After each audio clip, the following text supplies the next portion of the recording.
I watched through my living room window as Sharon Zimmerman's lips curled into that expression I had come to dread, the one that meant she was about to make my life absolutely miserable.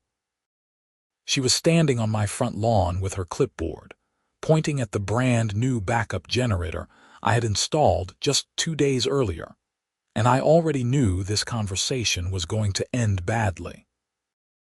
My name is Oliver Patterson, and I had lived in the Meadowbrook Estates development in suburban Atlanta, Georgia, for 3 years.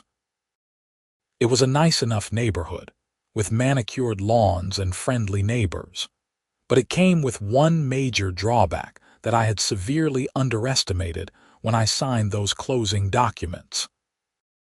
The Homeowners Association, and more specifically, Sharon Zimmerman, the HOA president who treated her volunteer position like she was the CEO of a Fortune 500 company. I opened my front door before she could ring the bell. The September heat hit me immediately, and I could already feel sweat forming on my forehead. "Oliver," Sharon said, her voice dripping with false sweetness, "we need to discuss this monstrosity you've installed on the side of your house." I glanced at my generator, a Generac Guardian series that I had paid nearly $6,000 to have professionally installed. It sat on a concrete pad beside my house, connected to my natural gas line, quiet and unobtrusive. Well, as unobtrusive as a backup generator could be. "It's a backup generator, Sharon.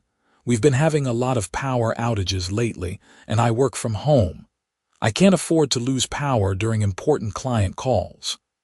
She tapped her pen against her clipboard, a habit that I found incredibly irritating. "Be that as it may, you failed to submit an architectural modification request to the HOA board before installing this equipment. According to our CC and Articus, any exterior modifications require written approval at least 30 days prior to installation." I felt my jaw tighten. "Sharon, it's an emergency preparedness measure. The power company warned that we could see rolling blackouts this winter, and I need to protect my home office equipment." "That doesn't exempt you from following proper procedures," she said, her voice taking on that sharp edge that signaled she was done being polite. "I'm going to have to issue you a violation notice. You have 14 days to submit a retroactive modification request, and if it's denied, you'll need to remove the generator entirely. Are you serious right now, completely?" She handed me a pink slip of paper. "This is your official notice. The board meets next Tuesday evening at 7. I suggest you attend and plead your case, though I should warn you that generators are generally considered unsightly and may not align with our community aesthetic standards." She turned and walked away, her sensible heels clicking on my driveway, leaving me standing there with a violation notice in my hand and a growing sense of dread in my stomach. That evening I called my neighbor, James Mitchell, who lived 3 houses down. He had gone through his own battle with the HOA 2 years earlier over a pergola in his backyard. "They're going to deny it," James said bluntly when I explained the situation. "Sharon has this thing about generators. Mrs. Henderson on Maple Street tried to get one approved last year, and Sharon shot it down, claiming it would create noise pollution and decrease property values. But Mrs. Henderson's house doesn't even have gas lines. She was trying to install a diesel generator, which actually is loud. Mine runs on natural gas, and you can barely hear it when it's running. Doesn't matter to Sharon. She sees it as clutter, and what Sharon sees as clutter doesn't get approved." I spent the next week preparing my presentation for the HOA board meeting. I gathered noise level specifications, property value studies showing that backup generators actually increased home values, and testimonials from my immediate neighbors stating they had no objection to the installation. My next-door neighbor, Patricia, even wrote a letter of support, mentioning that she felt safer knowing someone on the block had emergency power capabilities. Tuesday evening arrived with an unseasonable chill in the air. The weather forecast was predicting a major cold front moving through the southeast, potentially bringing ice storms and power outages. It seemed like perfect timing to make my case. The HOA meeting was held in the community clubhouse, a bland beige building near the neighborhood entrance. I arrived 15 minutes early and found the room already half full with other homeowners, most of whom looked just as unhappy to be there as I felt. Sharon sat at the front table with 4 other board members. Her husband Richard, who served as treasurer, a woman named Brenda who was secretary, and 2 other members whose names I could never remember. The fact that Sharon's husband was on the board had always struck me as a conflict of interest, but no one seemed to care. The meeting dragged on for nearly an hour before they finally got to my case. Sharon read my violation notice aloud, her voice taking on an almost theatrical quality as she described my unauthorized installation of industrial equipment in violation of community standards. Mr. Patterson has submitted a retroactive modification request, Sharon continued, along with various documents arguing in favor of keeping his generator. The board will now hear his statement. I stood up, my folder of supporting documents in hand, and walked to the front of the room. Thank you. As you all know, we've been experiencing increasing power outages in this area. Just last month, we had 3 separate incidents where the power was out for several hours. The utility company has warned that the aging infrastructure combined with increased demand means we should expect more frequent and longer outages, especially during extreme weather. I pulled out my first document. I've brought noise specifications for the Generac Guardian series generator. At normal operation, it produces 58 decibels of sound from a distance of 23 feet. That's quieter than a normal conversation and well below the county noise ordinance limits. Sharon interrupted. Mr. Patterson, the issue isn't just noise. It's the visual impact on our community. Your generator is visible from the street and presents an industrial appearance that conflicts with our residential aesthetic. It's barely visible from the street, and it's the same color as my house siding. I specifically chose that model because it's designed to be unobtrusive. I held up photos I had taken from various angles. You can't even see it unless you're standing directly in front of my house. Brenda, the secretary, leaned forward. What about the smell? Don't these things produce exhaust? It runs on natural gas, which burns very clean. The exhaust is routed away from neighboring properties, and there's virtually no odor. For the next 20 minutes, I presented my case, showing property value studies, neighbor testimonials, and even pointing out that 3 other homes in adjacent neighborhoods had similar generators with no issues. But I could tell from Sharon's expression that I was wasting my breath. Thank you, Mr. Patterson, Sharon said when I finished. The board will now deliberate. Please wait outside. I walked out into the hallway with the other homeowners who had cases pending. 15 minutes later, Sharon opened the door and called me back in. The board has reviewed your request and supporting documentation, she said, her voice formal and cold. However, we find that the installation of your backup generator violates our community's architectural guidelines regarding exterior equipment and mechanical systems. Your retroactive modification request is hereby denied. You have 30 days to remove the generator and restore your property to its original condition. Failure to comply will result in daily fines of $100 until the violation is corrected. I felt my face flush with anger. This is ridiculous. You're telling me I have to remove a safety device that could literally save my life during an emergency. We're telling you to follow the rules that you agreed to when you purchased your home, Sharon replied. If you disagree with this decision, you have the right to request a hearing with our Architectural Review Committee, but I should warn you that generator installations have been consistently denied for the past 5 years. Of course they have, because you're on that committee too. Sharon's eyes narrowed. Mr. Patterson, I'd suggest you watch your tone. This meeting is adjourned. I drove home fuming, my hands gripping the steering wheel so hard my knuckles turned white. When I got home, I immediately called my real estate attorney, a guy named Marcus Chen who had helped me with my house purchase. They can't do this, right? I asked after explaining the situation. Marcus was quiet for a moment. Unfortunately, they probably can. HOAs in Georgia have pretty broad authority to enforce their covenants, conditions, and restrictions. The question is whether their CC and articles specifically prohibit generators, or whether they're making an arbitrary interpretation of their general aesthetic guidelines. I've read through the CC and articles 3 times. There's nothing specifically about generators. Then you might have a case, but fighting an HOA is expensive and time-consuming.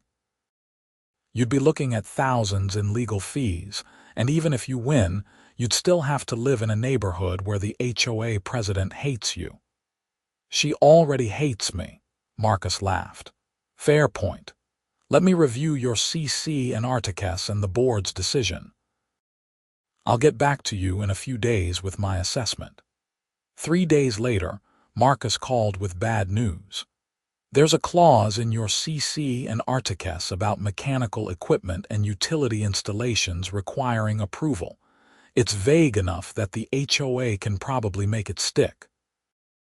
You could fight it, but honestly, a judge would likely defer to the HOA's interpretation of their own rules. So I'm just supposed to remove a $6,000 generator that I need. You could appeal to the Architectural Review Committee, but from what you've told me, that's Sharon and her friends.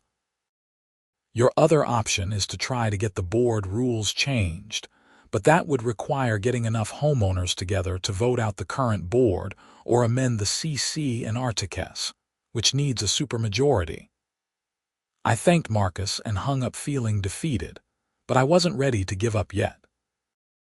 I decided I would simply ignore the order and pay whatever fines they wanted to levy.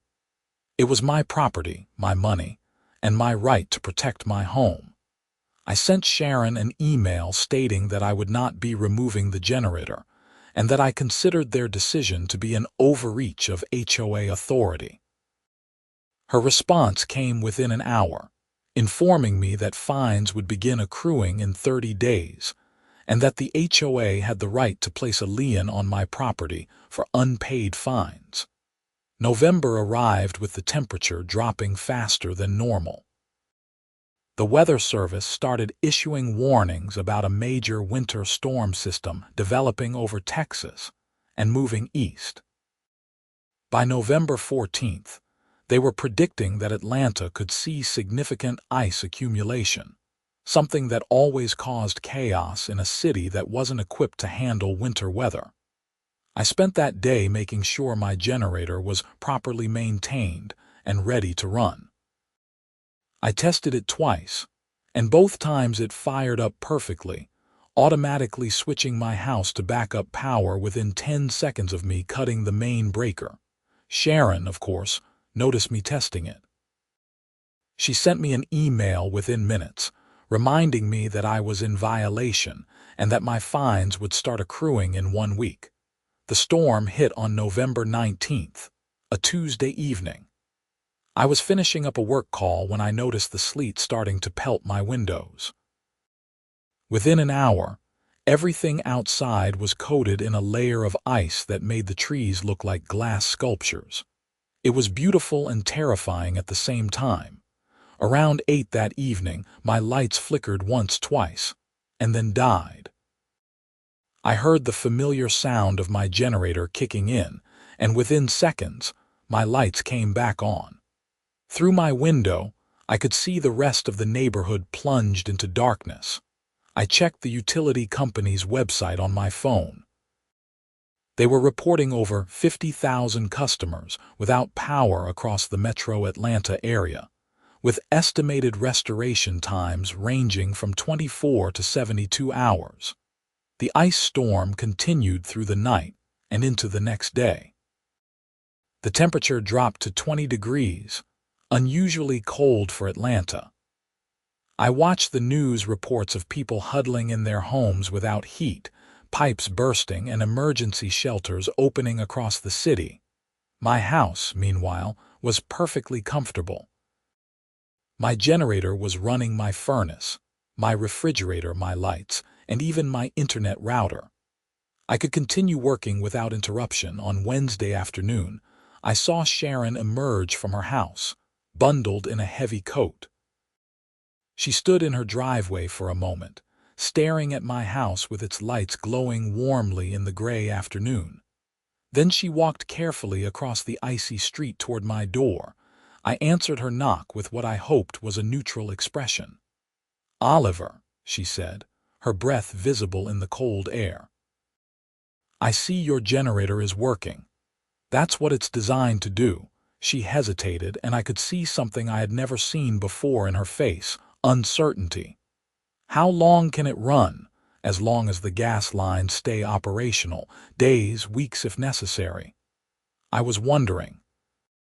She paused again, and I realized what was coming.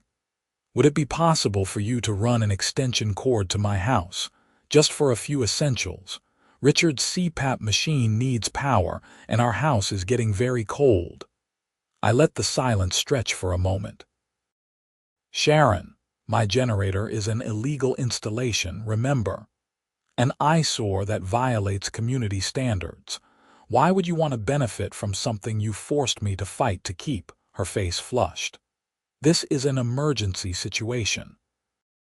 Surely you're not going to let your neighbors suffer out of spite." "I'm not letting anyone suffer. I offered to help the entire neighborhood by installing a generator that could have served as a charging station during emergencies like this. But you decided it was more important to enforce your aesthetic guidelines." "Oliver, please. Richard needs his CPAP." "Then I suggest you call the power company and ask them when service will be restored. Or maybe you could drive to one of the emergency shelters the city has opened. The roads are impassable. There's ice everywhere." "Yes, I noticed. That's why I prepared for exactly this situation." I started to close the door, then paused. "Actually, Sharon, I'll make you a deal. You withdraw the violation notice and the pending fines. You approve my generator installation, and I'll help you and any other neighbors who need it." Her face hardened. "I can't do that. The board voted." "Then I guess you'll have to wait for the power to come back on like everyone else." I closed the door, my heart pounding. I wasn't naturally a vindictive person, but the satisfaction I felt in that moment was intense. Over the next few hours, 3 more neighbors came to my door asking for help. To each of them, I provided whatever assistance I could. I ran an extension cord to Patricia next door so she could power her refrigerator and a space heater. I did the same for the Mitchells down the street. An elderly couple, the Johnsons, came over, and I invited them to stay in my guest room until the power came back on. But when Sharon or Richard approached, I politely declined to help. By Thursday afternoon, the neighborhood was desperate. The temperature had dropped to 18 degrees, and the power company was now estimating 4 to 5 days for full restoration. Trees were down across the county, and repair crews were overwhelmed. I saw Sharon standing in her driveway again, talking to several other neighbors. They kept glancing at my house, and I knew they were discussing the situation. Part of me felt guilty, especially knowing that Richard had a medical device that needed power. But a larger part of me was tired of being pushed around by someone who wielded their tiny amount of authority like a weapon. That evening, I heard sirens. An ambulance pulled up to Sharon's house, and paramedics went inside. 20 minutes later, they emerged with Richard on a stretcher. Sharon followed, wrapped in blankets, looking panicked. I immediately felt terrible. I had let my anger override common sense and basic human decency. Someone could have been seriously hurt because of my stubbornness. I grabbed my coat and walked across the street as the ambulance pulled away. Sharon was standing in her driveway, crying. "Is he okay?" I asked. "They think it's hypothermia," she said, her voice breaking. "We've been trying to stay warm with blankets, but the house is down to 45 degrees. He couldn't breathe properly without his machine, and then he started getting confused and lethargic." "Sharon, why didn't you go to a shelter?" "Because I'm stubborn," she said, and suddenly she looked very old and very tired. "Because I've spent 3 years being the HOA president, enforcing rules, making sure everything is perfect, and I couldn't admit that maybe I was wrong about something." I stood there for a moment watching her shiver. "Come on, you're staying at my house until the power comes back." "Oliver, I can't." "Yes, you can. I'm not letting you freeze to death on principle, but we are going to have a conversation about that generator." She followed me back to my house, and I got her settled on my couch with hot coffee and blankets. The Johnsons were in the guest room, and Patricia had gone back to her own house now that she had heat. I called the hospital and confirmed that Richard was stable and would be kept overnight for observation. Sharon sat in my living room, looking around at the lights, the warmth, the normalcy that the generator provided. "I owe you an apology," she finally said. "You owe me more than that. You owe me a withdrawn violation, an approved installation, and a public acknowledgement that you were wrong." She nodded. "You'll have it. I'll call an emergency board meeting tomorrow." But Friday brought a new complication. I woke up to find a county code enforcement officer at my door, accompanied by Sharon.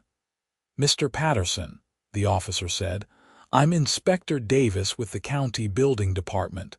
I need to see your permits for your generator installation." My stomach dropped. "I have the installation paperwork from the licensed contractor." "But do you have a county building permit?" I looked at Sharon, who had a strange expression on her face. "The contractor said he would handle all the permits." Inspector Davis shook his head. "I have no record of any permit application for this address. Installing a permanent natural gas generator requires a building permit, an electrical permit, and a gas line permit. I'm going to have to red tag this installation until you bring it into compliance." "You called the county on me?" I asked Sharon, incredulous. "I didn't," she said, but she didn't meet my eyes. "Someone must have filed a complaint." Inspector Davis placed a red violation sticker on my generator. "You need to cease operation of this equipment immediately until permits are obtained and a final inspection is completed. Operating without permits is a violation of county code and could result in fines up to $500 per day. But people are depending on this generator. We still don't have power and it's 18 degrees outside." "I understand, sir, but safety codes exist for a reason. You'll need to shut it down now." I couldn't believe this was happening. "Can I at least keep it running until the power comes back on?" "No, sir. Red-tagged equipment must be shut down immediately." I had no choice.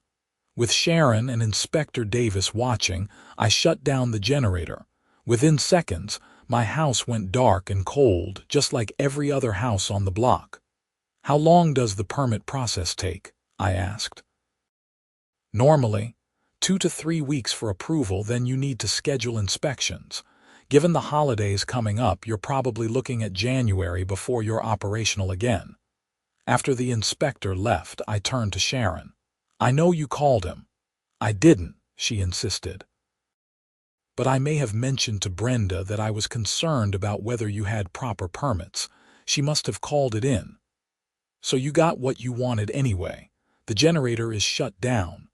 "That's not what I wanted. Oliver, after last night, after Richard, I realized you were right. I'm going to approve your installation once you get the permits sorted out. That doesn't help me now, and it doesn't help everyone else who's depending on my generator to get through this storm."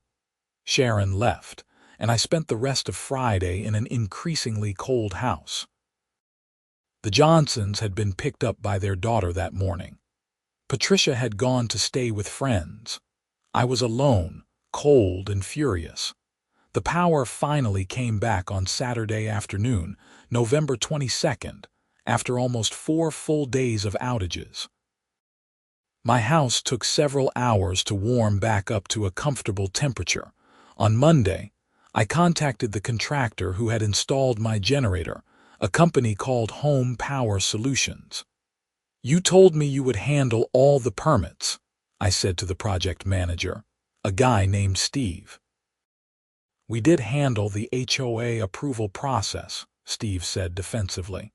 "That's not the same as building permits. The county red tagged my installation. Look, man, we assumed you knew you needed to pull your own permits. That's standard. We're not a licensed general contractor, we're a specialty installer. Your contract says you handle all necessary permits and inspections.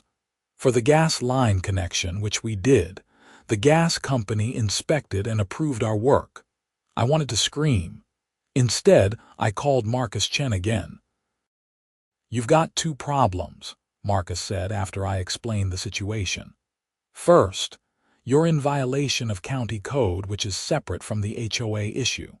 Second, your contractor may have misrepresented their services, but that's a separate legal matter. My advice is to start the permit process immediately and hope the county doesn't start levying daily fines in the meantime." I went to the county building department that afternoon and started the permit application process. The clerk informed me that I would need to submit plans, specifications, and pay approximately $800 in permit fees. The application would take a minimum of 2 weeks to review. "What about the red tag?" I asked. "It stays in place until you have approved permits and pass all inspections." I left feeling defeated. Not only had Sharon successfully gotten my generator shut down, but now I was facing weeks of bureaucratic delays and the possibility of thousands in fines. But then something unexpected happened. The local news picked up the story. A reporter named Jennifer Rodriguez from a local television station knocked on my door on Tuesday afternoon. "Mr. Patterson, I heard about your situation with your HOA and the generator. Would you be willing to talk on camera?" "How did you hear about it?" A source contacted us. "They said it was a perfect example of HOA overreach during a crisis situation." I suspected the source was James Mitchell, who had warned me about Sharon from the beginning. I agreed to the interview. The story aired that evening during the 6 o'clock news. Jennifer had done her homework, interviewing not just me, but several of my neighbors who confirmed that my generator had helped them during the blackout. She also interviewed Sharon, who looked uncomfortable on camera as she tried to defend the HOA's decision.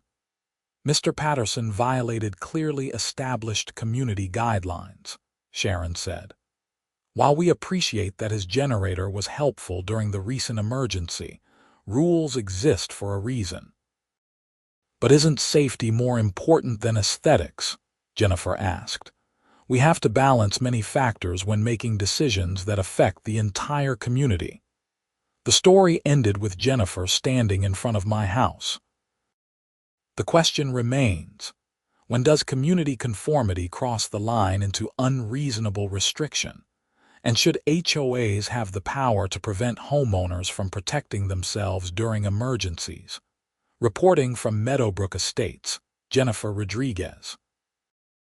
The response was immediate and overwhelming. The news station's website was flooded with comments supporting my position. Local social media groups picked up the story. By Wednesday morning, the story had been shared thousands of times, and other news outlets were reaching out for interviews. Sharon started receiving angry emails and phone calls from both neighbors and complete strangers. Several homeowners in the neighborhood began circulating a petition to recall the HOA board. On Thursday, Sharon called me. "We need to talk," she said, her voice strained.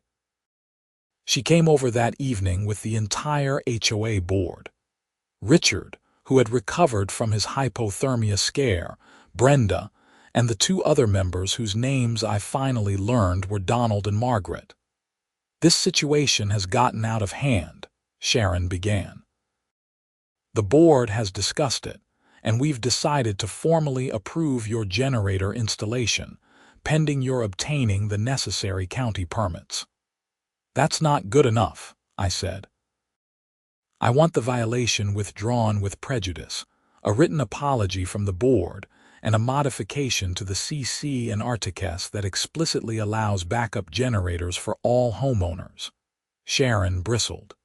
"We can't just change the CC and articles. That requires a vote of all homeowners." "Then put it to a vote." "Based on the response to the news story, I think you'll find most people support it." Richard spoke up. "Oliver, I owe you personally. You tried to help during the blackout, and I was too proud to accept. Then you took Sharon in when you had every right to refuse. We'll do what you're asking." Over the next few weeks, several things happened in quick succession. The county approved my permits after a standard 2-week review. I paid for the inspections, which found no problems with the installation since Home Power Solutions had actually done quality work. The red tag was removed, and my generator was officially legal. The HOA scheduled a special meeting in December to vote on amending the CC and articles. I prepared a detailed presentation showing the benefits of backup generators, the minimal impact on property aesthetics, and the safety advantages during emergencies. The meeting was packed with homeowners, many of whom I had never seen at an HOA meeting before. The news coverage had galvanized people who normally ignored neighborhood politics. Sharon opened the meeting by reading a prepared statement. "The board acknowledges that our initial decision regarding Mr. Patterson's generator installation was made without full consideration of the safety and practical benefits such equipment provides. We have prepared an amendment to our architectural guidelines that would allow backup generators, subject to reasonable restrictions on placement, noise levels, and appearance. This amendment requires a 2/3 vote of all homeowners to pass." The discussion that followed was heated. A few homeowners sided with Sharon's original position, arguing that generators were ugly and unnecessary. But the overwhelming majority supported the change, many citing the recent ice storm as proof that backup power was essential, not optional. When the vote was tallied, the amendment passed with 78% approval. Backup generators were now explicitly allowed in Meadowbrook Estates, subject to obtaining proper permits and meeting basic aesthetic guidelines like color matching and strategic placement. But the story didn't end there. In January, I received a call from a lawyer representing Home Power Solutions. "Mr. Patterson, we understand you've been making public statements about our company's failure to obtain proper permits for your installation. I've stated facts. Your company told me you would handle all necessary permits, and you didn't. Our contract clearly specifies which permits we obtain. We're concerned about reputational damage from your media appearances. Then I suggest you either refund my money or make this right. Otherwise, I'll see you in small claims court." We settled out of court. Home Power Solutions agreed to refund my permit costs and pay me an additional $2,000 to compensate for the hassle and legal fees. In exchange, I agreed to post a clarifying statement on social media explaining that the permit issue was a misunderstanding rather than intentional fraud. Sharon resigned as HOA president in February. She sent me a private email explaining that the stress of the situation had made her realize she had lost perspective on what mattered. I became so focused on rules and conformity that I forgot we're supposed to be building a community, not enforcing an aesthetic dictatorship, she wrote. I'm sorry for what I put you through. I appreciated the apology. Richard and Sharon remained my neighbors, and over time, we developed a cordial relationship, though we never became close friends. The recall petition fizzled out once Sharon resigned. The remaining board members organized a special election, and James Mitchell was elected as the new president. One of his first acts was to conduct a comprehensive review of all HOA rules, eliminating or modifying ones that were outdated or overly restrictive.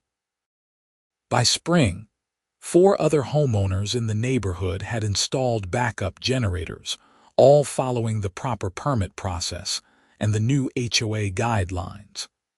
When another round of severe storms hit in March, our neighborhood was better prepared than ever. I received occasional messages from people across the country who had seen the news coverage or read about the story online. Many were fighting their own battles with HOAs over various issues. I tried to offer advice when I could, usually suggesting they document everything, understand their legal rights, and not be afraid to stand up for reasonable positions even when facing bureaucratic opposition. The whole experience taught me several things. First, that HOAs can serve a useful purpose in maintaining property values and community standards, but they need reasonable people in charge who can balance rules with common sense. Second, that standing up for yourself matters, even when it's difficult and uncomfortable. And third, that sometimes you need to let people face the consequences of their decisions before they'll see reason. My generator still sits on the side of my house, quiet and unobtrusive, maintaining exactly the same beige color as my siding. It runs automatically every week for a few minutes to keep itself in good condition. And every time I hear it, I think about those 4 days in November when my house stayed warm and bright while the rest of the neighborhood sat in the dark. I also think about Sharon standing in her driveway that cold Wednesday afternoon, staring at my lit windows, realizing that her rigid adherence to rules had put her husband in danger. That moment, more than anything else, was what finally changed her mind. The irony isn't lost on me. Sharon wanted to ban my generator to preserve the neighborhood's aesthetic appeal, but in doing so, she created a situation that became a local news story, brought negative attention to Meadowbrook Estates, and ultimately forced exactly the change she was trying to prevent. If she had simply approved my generator in the first place, quietly and without fuss, nobody outside our neighborhood would have ever known or cared. But that's not how Sharon operated. She saw her role as HOA president as a crusade to enforce every rule, no matter how trivial, and that rigid mindset is what ultimately brought her down. The generator was just the catalyst. In May, I got a text from Sharon. "Power's out on my street. Generator working great. Thanks for fighting the good fight." I smiled at the message. Sharon and Richard had been among the homeowners who installed generators after the rule change. It had taken a near disaster and a very public conflict, but eventually, common sense had prevailed. The local news did a follow-up story in June, 6 months after the original coverage. Jennifer Rodriguez came back to interview me, Sharon, and several other neighbors. The piece focused on how the neighborhood had transformed its approach to emergency preparedness and how the HOA had become more responsive to homeowner needs. "Sometimes it takes a crisis to reveal what's really important," Sharon said during her interview. "I learned that the hard way." The story ended with footage of a neighborhood barbecue that James had organized, a generator celebration where everyone who had installed backup power systems showed them off to neighbors who were considering following suit. It was a warm, sunny day, and the neighborhood felt genuinely friendly in a way it hadn't during Sharon's tenure as president. I found myself talking to neighbors I had barely known before, sharing stories about the ice storm and laughing about the absurdity of the whole conflict. One neighbor joked that I should run for the HOA board, but I politely declined. I had no interest in neighborhood politics. I just wanted to work from home in peace, with the assurance that my power would stay on even when the grid failed. Marcus Chen, my attorney, attended the barbecue as my guest. "You know," he said as we stood by my generator with beers in hand, "in all my years of practicing law, I've never seen an HOA dispute resolve this well. Usually it ends with someone suing, someone moving, or years of bitter conflict. But you actually got them to change their rules and improve the neighborhood in the process." "I got lucky," I said. "The timing of that ice storm was perfect. If the power had stayed on, Sharon never would have backed down. Maybe, but you also handled it smart. You didn't just fight on principle. You actually helped your neighbors during the crisis, which proved your point better than any legal argument could have." He was right, though I hadn't planned it that way. I had genuinely wanted to help people during the blackout. The fact that it also demonstrated the value of my generator was just a fortunate side effect. As summer progressed, life in Meadowbrook Estates returned to normal. The generator controversy faded into neighborhood lore, the kind of story people would tell new residents. "Oh, you're on Patterson Street. That's the guy who fought the HOA over his generator." I continued working from home, taking client calls and managing projects without worrying about power outages. The generator kicked on automatically twice more that year during storms, and each time I felt a sense of satisfaction knowing I had fought for the right to protect my home and livelihood. In November, almost exactly a year after the ice storm, the neighborhood held its annual meeting to elect board members and discuss the upcoming year's budget. I attended, curious to see how things had changed under James's leadership. The meeting was remarkably civil compared to the previous year. James ran through the agenda efficiently, addressing maintenance issues, budget concerns, and proposed rule modifications. When he got to the architectural guidelines section, he made a point of noting that generator applications were now processed within a week, rather than requiring a full board vote. "We've approved 11 generator installations this year," James reported.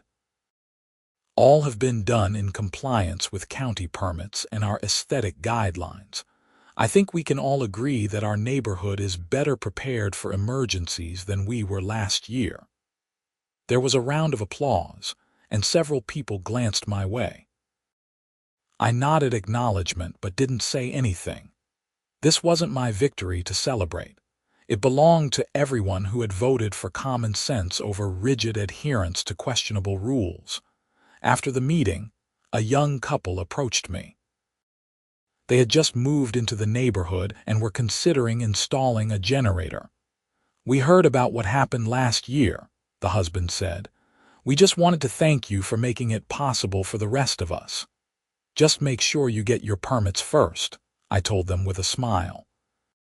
"And use a reputable contractor who knows what they're doing."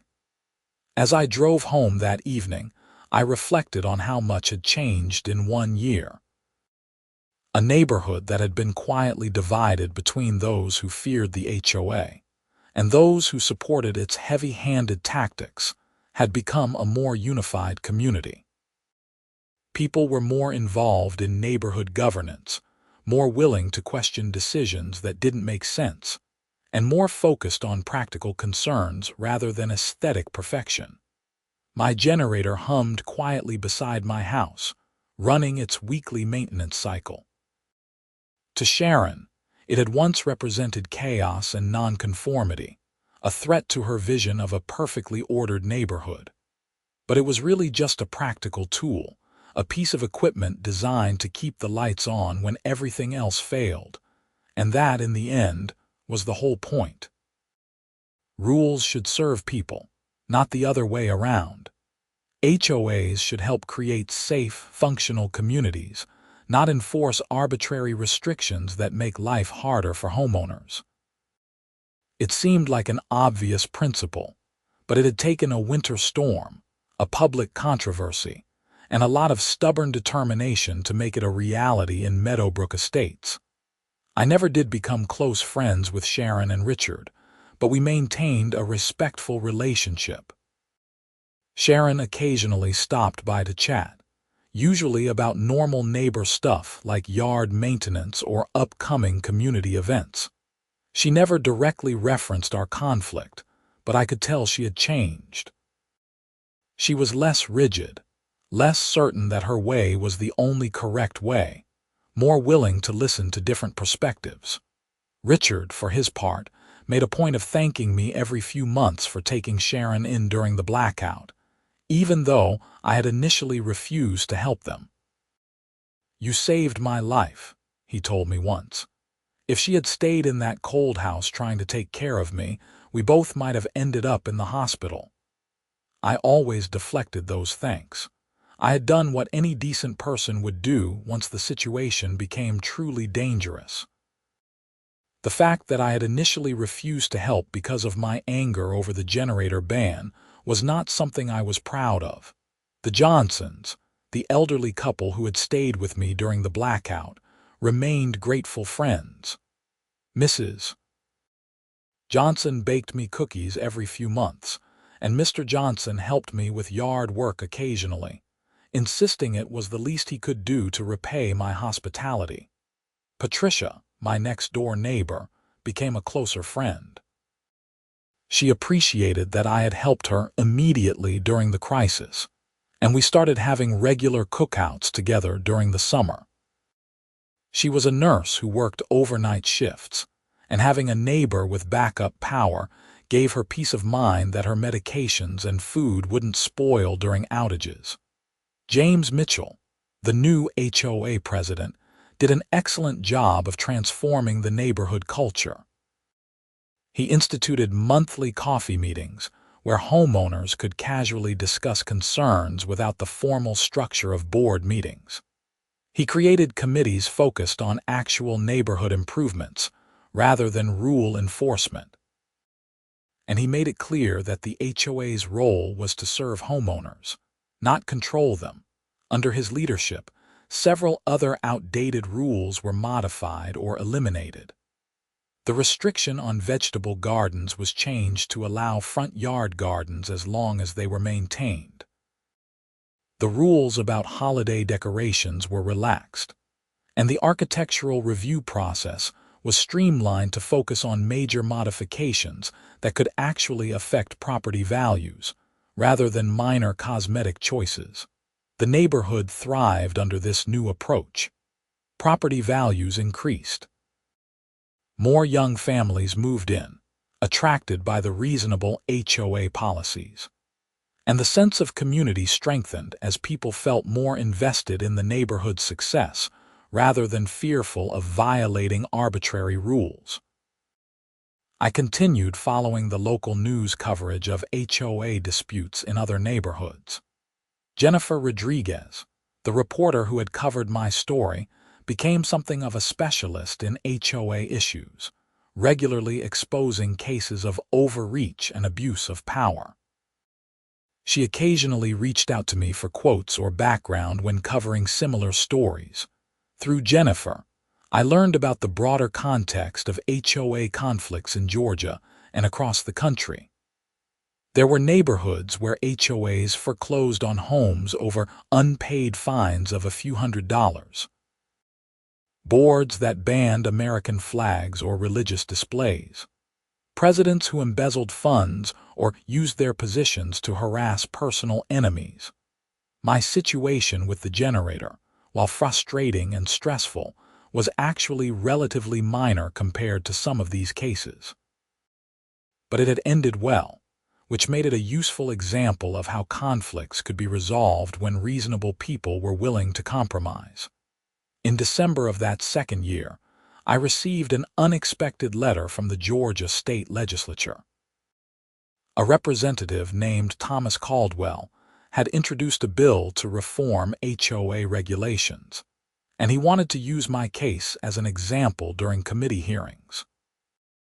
I agreed to testify, and in January, I found myself in the state capitol building in downtown Atlanta, sitting before a committee of legislators who were considering the proposed reforms. The bill would limit HOA's ability to ban safety equipment like generators, require more transparent decision-making processes, and create an appeals mechanism for homeowners who felt rules were being applied unfairly.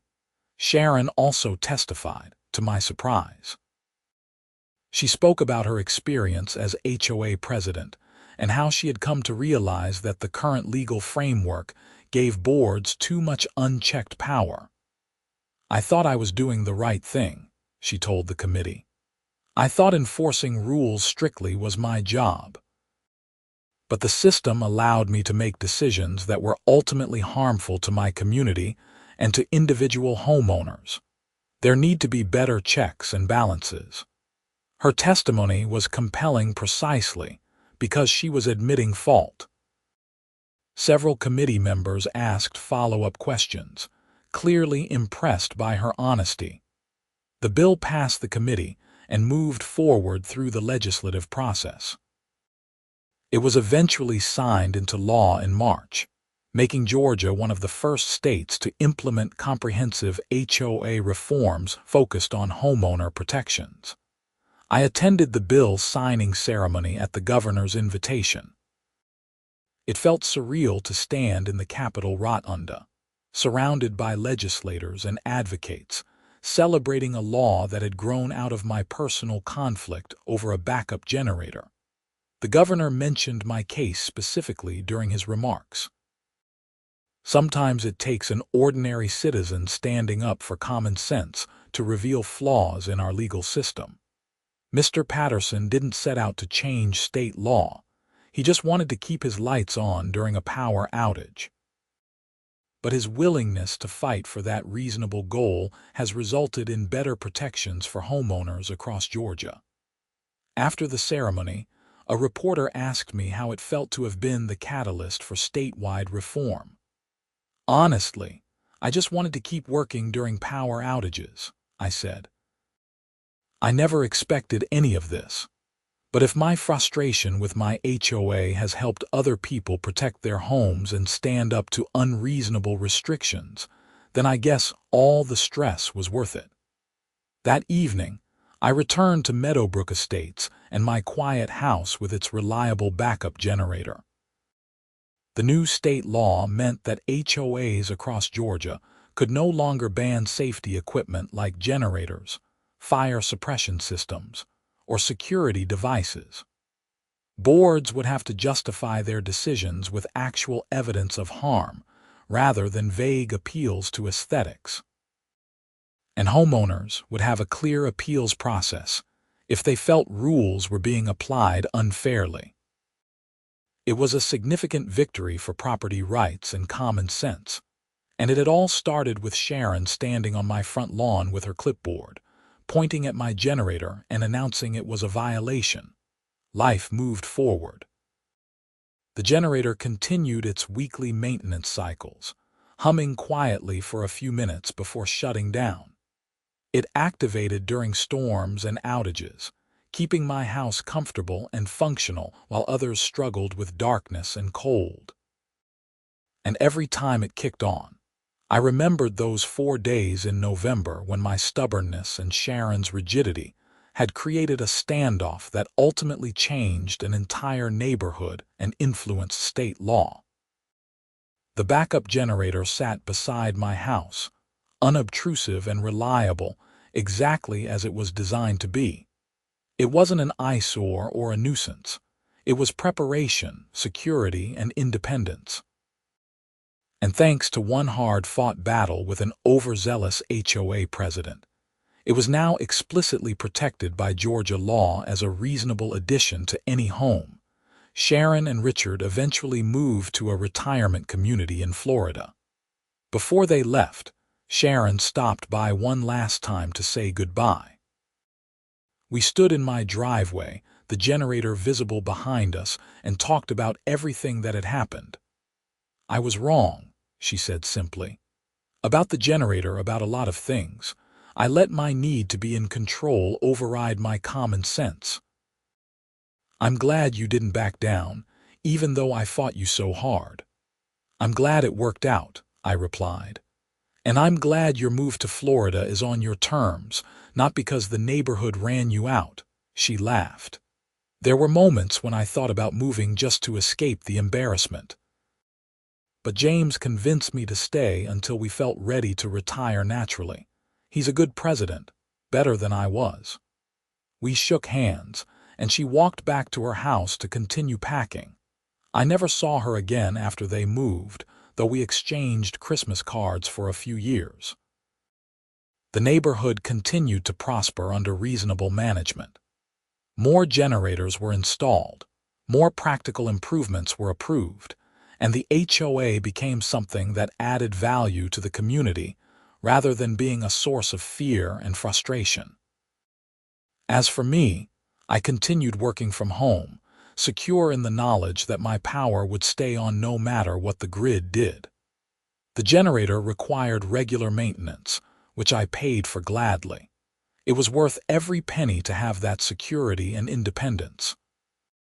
Looking back on the entire experience, from that first violation notice to the state law reforms, I realized that the most important lesson wasn't about generators or HOAs or even property rights.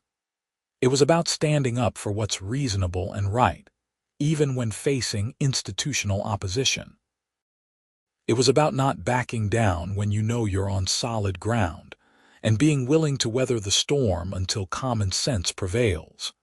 My backup generator had done exactly what it was designed to do. It kept my house warm and bright when everything else went dark. And in the process, it lit the way to better laws, better neighborhood governance, and a better understanding of what HOAs should be. Helpful organizations that serve their communities, not petty dictatorships that prioritize aesthetics over safety and common sense. The generator hummed beside my house, a quiet testament to the power of one person refusing to back down from unreasonable demands, and the unexpected ways that standing your ground can change not just your own situation, but your entire community and even your state. And that, more than the warmth and light it provided during outages, was its most valuable contribution to my life and the lives of everyone in Meadowbrook Estates.